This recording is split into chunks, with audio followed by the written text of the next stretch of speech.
पुण्यातल्या विश्रांतवाडीमध्ये एका बिल्डरने शेतकऱ्यावर बंदूक रोखल्याचा धक्कादायक प्रकार समोर आला आहे।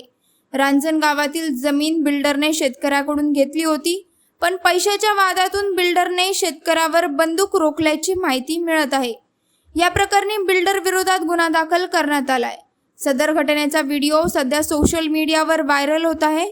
मिळालेल्या माहितीनुसार प्रभाकर भोसले असं शेतकऱ्यावर बंदूक रोखणाऱ्या बिल्डरचे नाव आहे।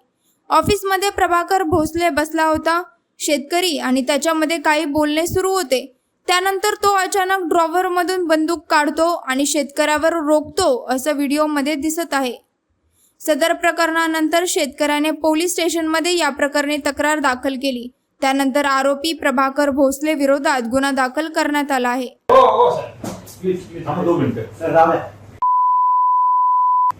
प्लीज सर, 2 मिनिटं करू राव प्लीज।